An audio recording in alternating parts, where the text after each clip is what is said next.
Ah, il est beau ce fait divers. Ah, c'est bête comme chou. Il y a une gamine, a priori elle n'a pas le niveau, donc les parents ne semblent pas être en phase avec la réalité. Donc la direction de l'école dit au professeur, il faut être plus explicite, il faut être clair. Donc c'est un échange de mails là, dans la préparation. Et puis patatras, qu'est-ce qui se passe ? Des associations se mettent dans l'histoire et ça part en eau de boudin. On va lire tout ça et je pense que c'est assez édifiant. Nous sommes indignés des professeurs d'un lycée incités à décourager une élève pour qu'elle change d'orientation. Mon Dieu, comme ils sont vilains, comme ils sont pas beaux. Une association a porté plainte contre un établissement scolaire militaire de Saône-et-Loire pour discrimination et abus de pouvoir. La structure accuse la direction du lycée d'avoir incité certains professeurs à modifier le bulletin scolaire de l'élève pour la décourager dans son orientation professionnelle. Je sais pas, les gens sont méchants, ça doit être ça.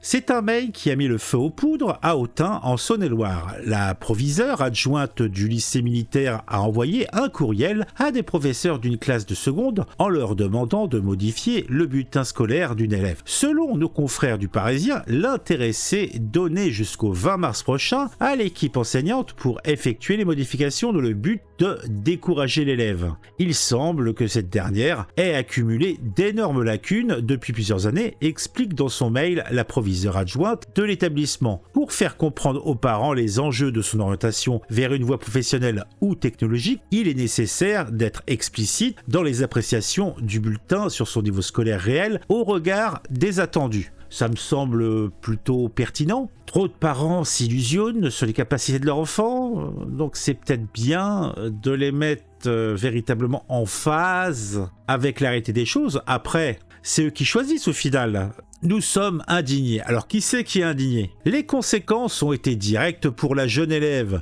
Un professeur a immédiatement modifié son appréciation sur le dossier éducatif, suscitant l'ire du crâne. Ah, mais qui est donc le crâne ? Ou le cran ? Conseil représentatif des associations noires. Alors qu'est-ce qu'ils viennent faire dans l'histoire ? Une fédération de lutte contre les discriminations. Nous sommes indignés mais pas surpris par ce mail de la direction. Nous avons déjà eu de nombreuses remontées de ce type, mais sans preuve jusque-là. Cette fois, ce courriel dit tout. Oh, ce qui se passe d'habitude trop souvent en catimini dans les coulisses des conseils de classe. Ah bah oui, c'est vrai que mettre le nez dans le purin des parents en leur faisant comprendre qu'ils n'ont pas un futur prix Nobel comme gamin, c'est dur. C'est vrai que dans notre société où on voudrait nous faire croire que tout le monde c'est pareil, tout le monde est au même niveau, qu'il n'y a pas de différence d'intelligence. L'organisme a par ailleurs déposé plainte auprès du procureur de la République de Chalon-sur-Saône pour discrimination et abus de pouvoir. Cet ordre de la direction avait pour finalité de discriminer une élève de 16 ans en raison de ses origines, de son apparence par rapport à ses autres camarades de classe, estime maître Joanne Louis, qui précise par ailleurs que les résultats scolaires de cet élève sont semblables à ceux de certains de ses camarades. Et oui, mais peut-être que la problématique, c'est la vision justement des parents. Les autres, c'est peut-être pas la peine de mettre le doigt plus dessus parce que les parents sont conscients. La direction de l'établissement affirme de son côté qu'il n'y a aucun acte de discrimination. Nous avons souvent des élèves étrangers et une Ivoirienne vient d'ailleurs de finir sa scolarité et d'entrer en médecine, indique le colonel chef d'établissement. Je m'étonne que des informations confidentielles puissent être en possession d'une association ou d'un média. Mais là, ce mail, c'est simplement un travail préparatoire au conseil de classe, comme cela arrive souvent. En fait, c'est un non-sujet, mais c'est intéressant. Dès que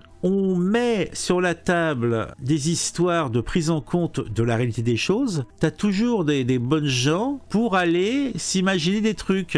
Le gars, on lui refuse un travail. Ah non, c'est du rachisme. Je peux pas rentrer en boîte, c'est du racisme. Non, c'est peut-être tout simplement parce que t'as pas le statut qu'ils veulent dans leur boîte, et puis c'est tout. T'as peut-être pas assez de pognon, t'as peut-être, je sais pas moi, je sais pas. Et des cas comme ça, le ouin-ouanisme, on en a partout, c'est affligeant, c'est consternant. Tout ça est bien affligeant. Allez, on se retrouve très rapidement pour une autre vidéo sur un sujet qui m'a intéressé et qui vous intéressera aussi. On met le petit j'aime, on met un commentaire, c'est bon pour le référencement, c'est bon pour l'interaction entre nous.